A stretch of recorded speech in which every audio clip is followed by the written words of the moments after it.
The live TV, सच सबसे आगे।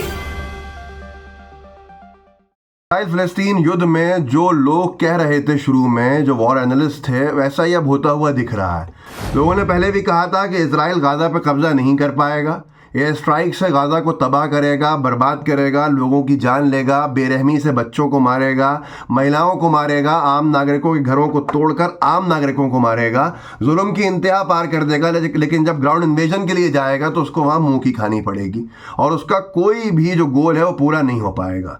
ना वो अपने बंधक छुड़ा पाया, ना वो गाज़ा के ऊपर कब्ज़ा कर पाया। और अब जो अखबार छाप रहे हैं दुनिया के, वो ये है कि गाज़ा से पीछे हट रहा है इजराइल। इजरायली सैनिक गाज़ा पट्टी को छोड़ रहे हैं और हमास अपने सबसे शुरुआती जोन्स में आ चुका है जहां से उसको खदेड़ने का दावा इजराइल ने किया था। उन तमाम जगह पे अब हमास वापस है, अल-कसाम ब्रिगेड के लड़ाके वापस हैं। और ये तक अखबारों ने लिखा है कि हमास ने, अल-कसाम ने अपने चेक पॉइंट्स वहाँ बनाने शुरू कर दिए हैं, अपने डिस्ट्रिक्ट ऑफिस खोलना शुरू कर दिए हैं। इतने सारे बच्चों का मारना आज इजराइल उसके ऊपर अकाउंटेबल है। क्या इसलिए किया था कि यहाँ से इजराइल भागे? इसके बाद अब इसका जुर्म जो है इजराइल का, उसके ऊपर क्या सज़ा होगी, ये बड़ा सवाल है। ये एक अखबार है जिसने लिखा है, Hamas returning to initial war zones after Israel defence forces withdrawal in specific areas. Hamas अपने इनिशियल शुरुआती वॉर जोन्स में वापस आ चुका है, आईडीएफ के पीछे हटने के बाद कुछ इलाकों से, इजरायली डिफेंस फोर्स के।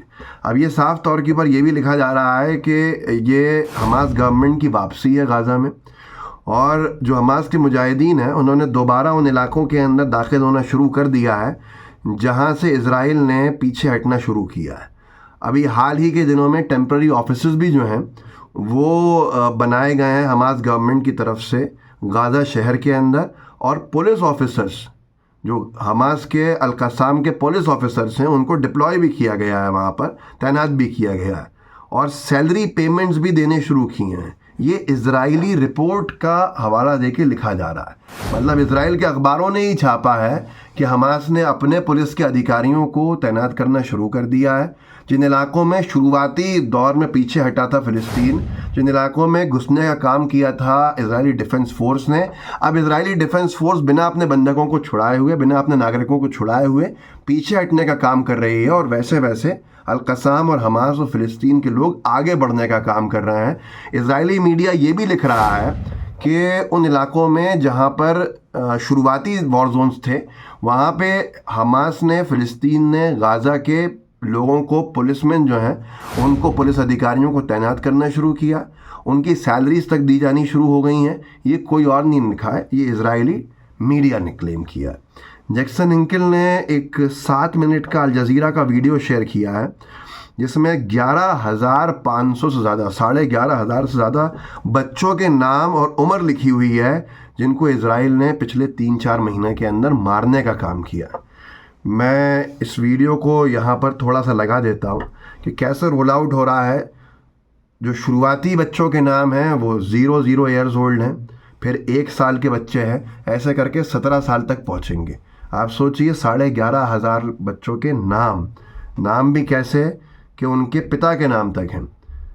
एजात असद, एजात सकल्ला, एसाम मोहम्मद, एसाम फरंग, ये सब के नाम है। देख लीजिए इस वीडियो की झलक को, आपको अंदाज़ा हो जाएगा कि किस बेरहमी से बच्चों को मारने वाला इजराइल आज दुनिया की सिंपैथी के लिए अपनी आवाज़ उठा रहा है। देखिए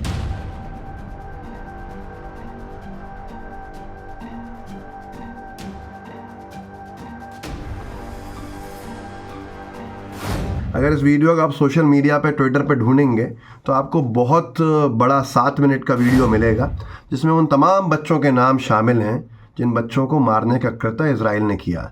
इजराइल ने पहले क्लेम किया कि उसके बच्चों को मारा गया, कोई नाम नहीं बताए, और उसके बाद इजराइल ने उस क्लेम को वापस ले लिया कि वो बच्चे इजराइल को वापस मिल गए हैं। लेकिन जो फ़िलिस्तीन के बच्चे मारे गए हैं वो शायद इतिहास में इतनी बड़ी संख्या में किसी के भी बच्चों को शहीद नहीं किया गया होगा।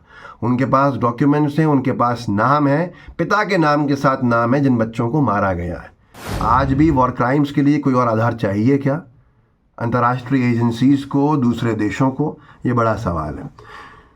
इजराइल के लिए बाइडेन ने कहा था एक दौर में कि इजराइल अगर इस तरह से उल्लंघन करेगा संधियों की, उल्लंघन करेगा ट्रीटीज़ की, उल्लंघन करेगा युद्ध विराम की और हमले करेगा युद्ध विराम के बीच में, तो वो दुनिया में अपना समर्थन खो देगा।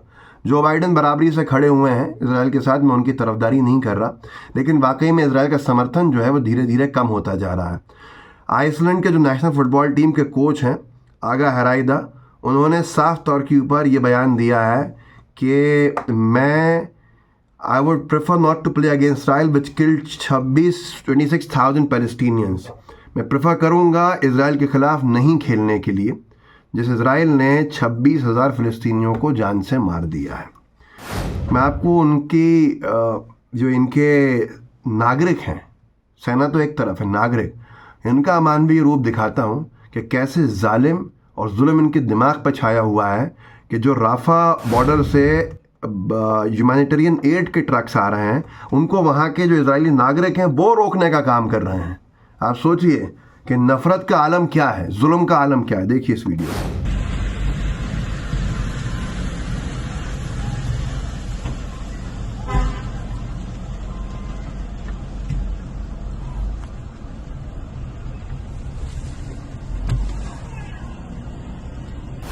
ये इजरायली सेटलर्स हैं, जो आम नागरिक जो कब्जे की जगह पर रह रहे हैं, वो फ़िलिस्तीन के लोगों के लिए जो भूख प्यास से मर रहे हैं, उनके लिए जो एड जाने के लिए घुस रही है, उसको रोकने का काम कर रहे हैं। ये इजरायली सैनिक भी नहीं है।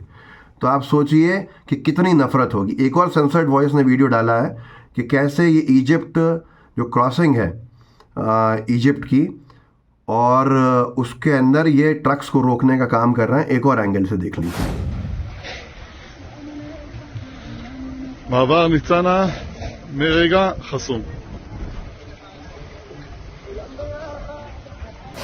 मतलब जुल्म की इंतहा की सारी इंतहाएं पार कर दी हैं, और राफा जो आखिरी पॉइंट है, जो मतलब आप किसी देश के आखिरी हिस्से में जब आपने सबसे अंदर खदेड़ दिया है, वहाँ भी हमला करने से नहीं रुक रहे हैं, तो फिर आप सोचिए कितना ज़्यादा जुल्म होगा कि राफा में जो इलाका आखिरी शहर है फ़िलिस्तीन का, गाज़ा का, वहाँ पे किंडरगार्टन पे हमला कर दिया, बच्चों के स्कूल के ऊपर। एक बच्ची की लाश पड़ी हुई है सामने। ये तस्वीर नौर नईम ने डाली है, आप देख सकते हैं।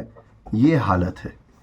इस हालत के बाद आप क्या कहेंगे और किससे क्या शिकायत करेंगे? इस वीडियो को आगे ज़रूर बढ़ाइएगा। जय हिंद, जय भारत। द लाइव टीवी, सच सबसे आगे।